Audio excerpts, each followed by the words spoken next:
So thank you so much for being here, Tilita. Thank you for having me. I'm excited to Yeah, talk, me I too. think, about all things money, I think. Well, we're going to talk about money, but we're going to really also talk about your business because right now, I've been really focused on introducing people to Black-owned businesses. And because, the impetus for me is that, social justice is economic justice. And then also what I find really interesting about what you do specifically is that, you're in that, in the health world, right? Health, nutrition, performance, running. And, to me, what I've always told clients is that your health is your wealth. Because if you do not take care of yourself, obviously you can't go out and make money. Right. Exactly. And also in terms of money, it's like an emotional thing, right? Like your financial life is a reflection of your emotional life. So if you're, mentally also not healthy and not able to, you're thinking about all these other things, or you're in a situation where you're kind of in crisis, right? Like if you have a person you're taking care of with their health issues or something else, then it's very hard for you to actually concentrate and be creative and be innovative and continue to build what you've been wanting to build, with your business or your wealth as Definitely. well. Absolutely. Yeah. During this time of, the protests,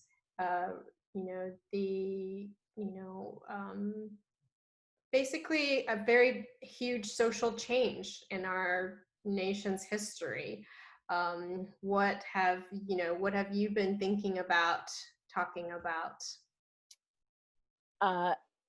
Interesting. I've been talking mostly about values, because definitely in the first, well, a little bit still now too, but mostly in that first couple of weeks after George Floyd's murder, I got a lot of messages from friends and colleagues and acquaintances, and I was quiet for a while, just observing and processing myself. And then when I would eventually respond to them, I just noticed that my responses were very similar in that even depending on what they're asking me, what can I do?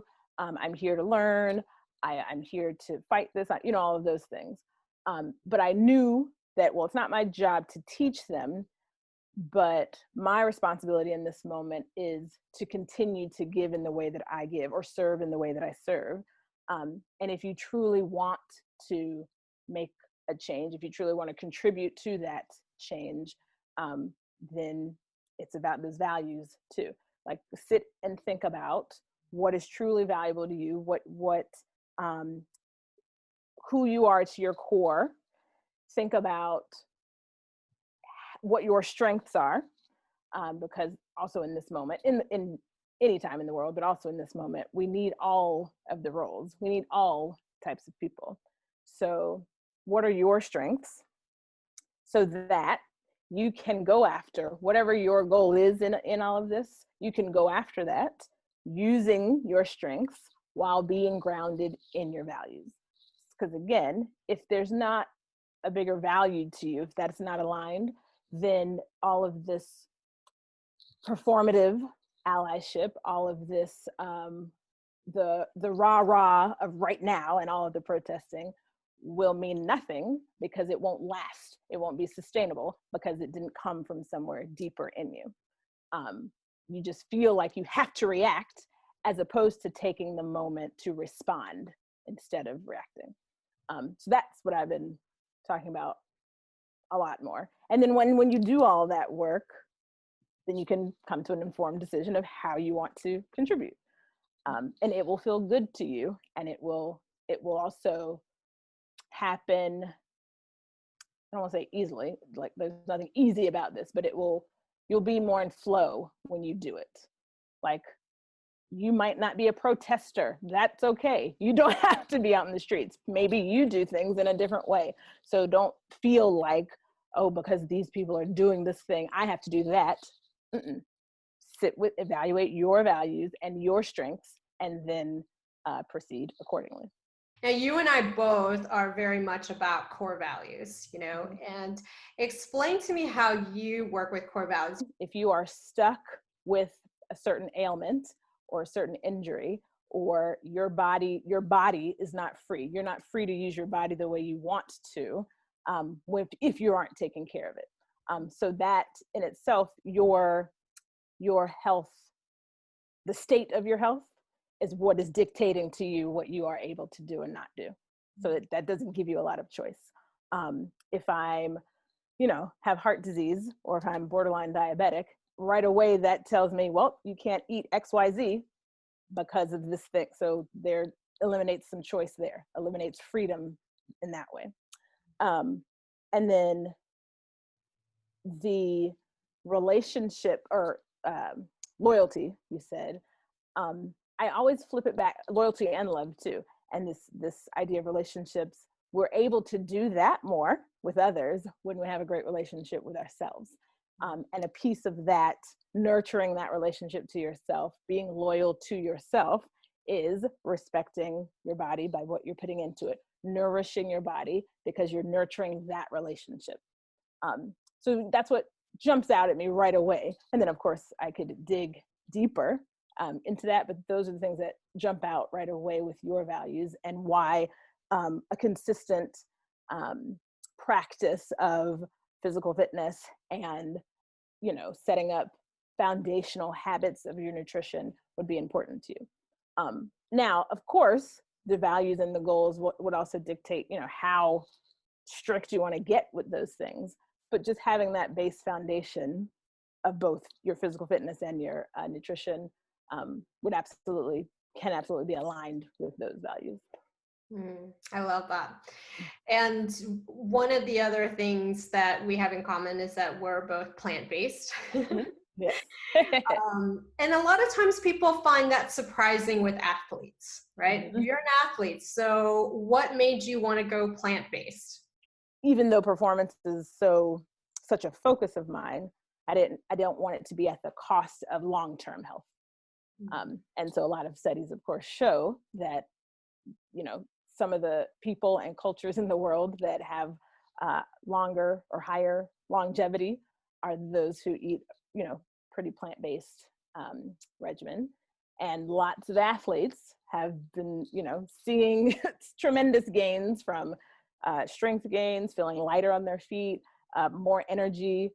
For me specifically, it's more sustained energy, actually, because I'm a pretty energetic person, but just having that energy throughout the day. The biggest benefit I have felt from it is my recovery. So from a really, really tough workout, obviously it's normal you might be sore, but soreness for like 4 days, 5 days, 6 days, that shouldn't happen all the time. And if you're not able to bounce back quickly to the next day's training, or bounce back from a competition and between competitions, then you're not contributing to high performance. So the recovery piece was super duper important for me. Can you go too far with like your physical fitness? Go too far in terms of like being wrecking your body and not really taking care of your body. Like, can it be like too much? Like some people are workoutaholics, right? Like they love to go work out. They'll work out at the gym 2 or 3 hours a day, every single day, maybe even more hours a day. I don't know. Right. Yes, you can definitely go too far. And interesting, I feel like the runners who I work with, runners in general, like I love working with runners because they are just so driven and they just do it. They just go out and do it. However, they are definitely a group of people who have the highest rate of overtraining. Like it's very, very common in a lot of athletes, but definitely runners. And overtraining just puts so much wear and tear on your body, especially if you're not doing the right recovery practices. So overtraining isn't just, I work out too much. It could be, let's say a person only works out once a day, 5 days a week. That's pretty average. Some people might think that's a lot, and some people might think that's not enough. So, but if the rest and what they're eating doesn't support that practice of 5 days a week, then that would be considered overtraining.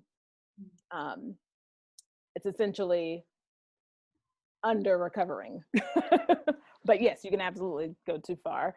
And when you start to feel soreness for longer than is the body requires, or not even requires, then should be, when you start to feel fatigue quicker than normal, when you start to have trouble focusing or concentrating or sleeping, these are common signs of overtraining.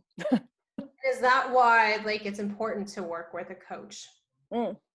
Yeah, I think so. I've had a coach all my life, so I've been a athlete since I was 4 years old, and some of my clients now are surprised when they learn that I have a coach still now. They're like, what do you mean? You do this for a living? You know how to work out or what to eat.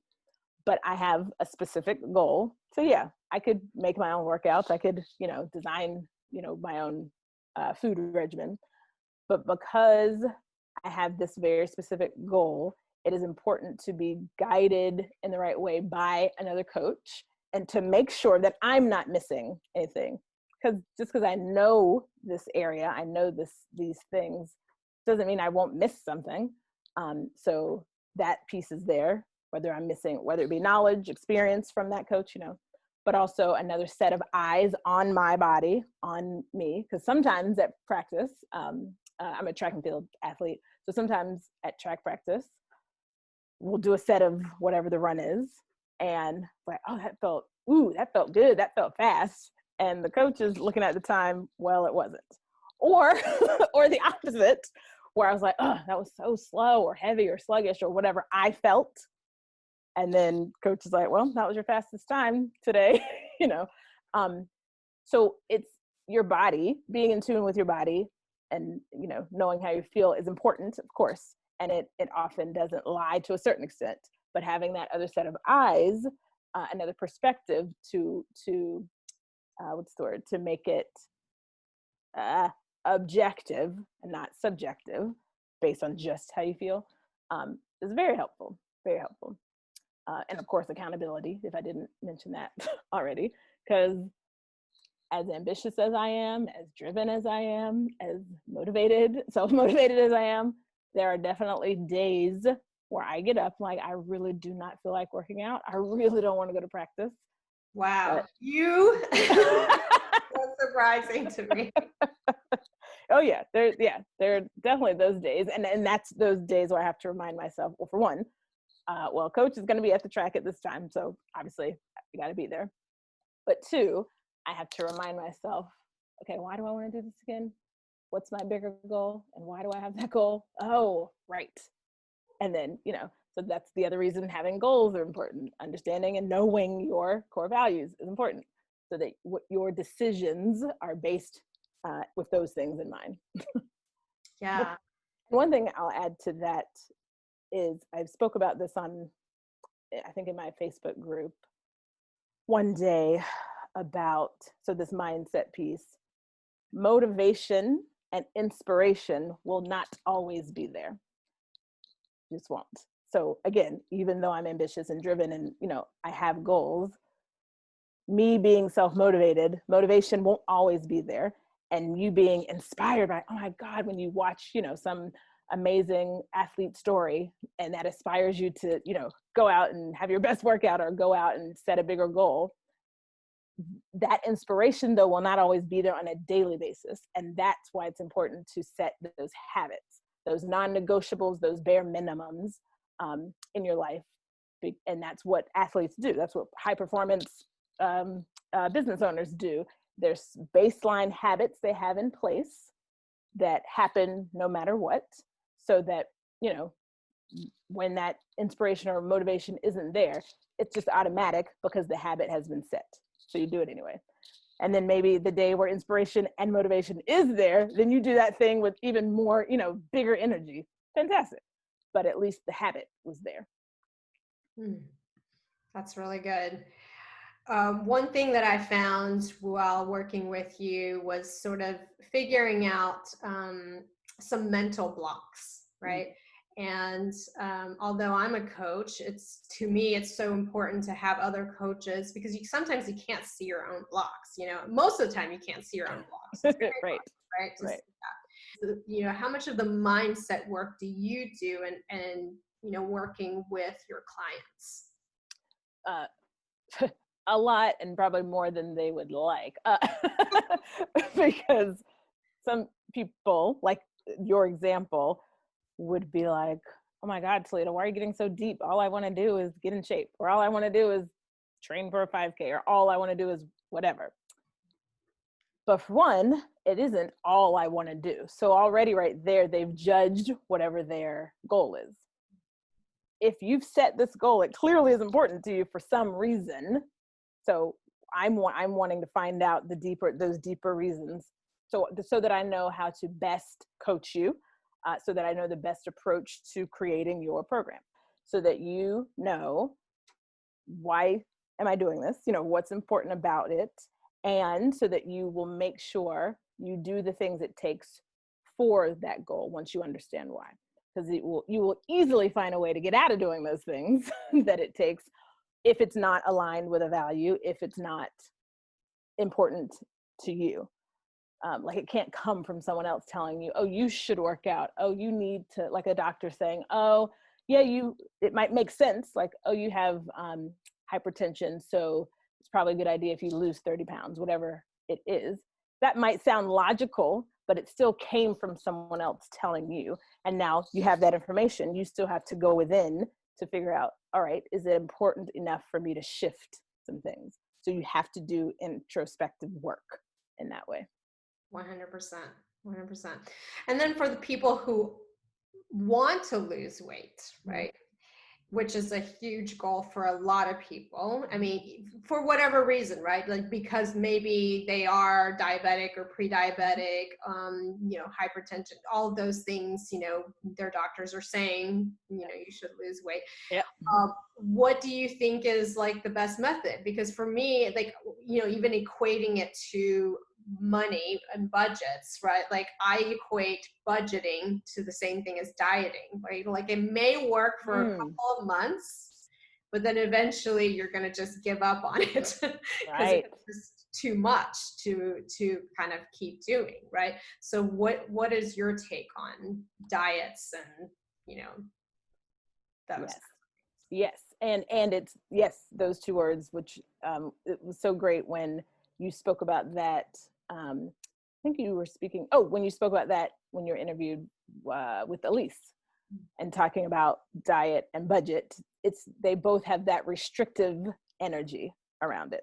And when you have that energy, that's what makes it hard to approach, for one, but it's also kind of like when we're younger, when your parents tell you not to do something, you want to do it even more. So all of that energy around it creates tension and friction. And so instead of diets, restrictive plans, I approach nutrition with a habit-based approach. So like, and I'm not a numbers person either, meaning if you work with me, we're never going to count calories. We're never going to measure to the tenth ounce. We're going to create behavioral habits around your food and being able to tap into your body sensations and how does it feel when I'm hungry. Sit in that discomfort a little bit to determine if I absolutely need food right now. So to make it mindful and intentional, as opposed to, so there's different kind of disordered ways of eating, but I think where a lot of us are used to mindless eating because we're in this world of go, go, go, go, do more, more, more, more. And so we don't take time for things. So we're just, I only have 5 minutes. I gotta throw this in my mouth, or I only have, so there's no mindfulness around it. But sitting and thinking, okay, am I really hungry in this moment? Okay, now I'm going to intentionally go choose my food as opposed to grabbing it. Or the opposite of that, when you're eating, thinking of how full you are. And so you're tuning into your physical sensations in that way, as opposed to eating fast, stuffing your face, or like me, I am known as that person who will clean my plate no matter what. I think it's like a learned thing of not being wasteful, maybe. But if I'm true, which is important, but if I'm truly tuned into what my body needs in this moment, I might not need to clean the plate. Like I can save it for the rest for later. So little things, little behavioral habits like that, because these are also habits you can keep up. You can learn to be tuned into your body. You can learn to eat slower. You can learn to visually or use your hands to eyeball how much, portions of something you need. But if you're out at a restaurant, you're not measuring or asking the server, is the salad dressing 2 ounces or 3 ounces? Like, I don't want, can you only give me a 2 ounce, filet, whatever. Just eyeball, when you're in these habits, you would have learned what things are appropriate for you, for your body and your goal. Again, there's also no blanket rules of how everyone should eat. Yes. And then something that, we were talking about in our group coaching was the idea of also eating with pleasure. Mm-hmm. Absolutely. That's so important. And again, I know people when I talk about this, like, I don't have time to sit and evaluate with all 5 of my senses how this food is, in my body right now. But when you make eating an experience, it dictates or it shifts the way your body receives and processes that food. So whatever your goal is, if it is weight loss, if it is I want to add muscle, if it is I want to increase my stamina, or if it is I want to be able to improve my recovery, how your body processes that meal or that feeding is largely dependent on the experience of it. People who say, I've run across this before, like one of their obstacles in achieving their goals, oh, it's because I love food too much. I know what people mean by that, but I think that's debatable. I would argue because you eat a lot does not necessarily mean like you love food. If you loved it, that would also be something to tell you to then enjoy it, experience it.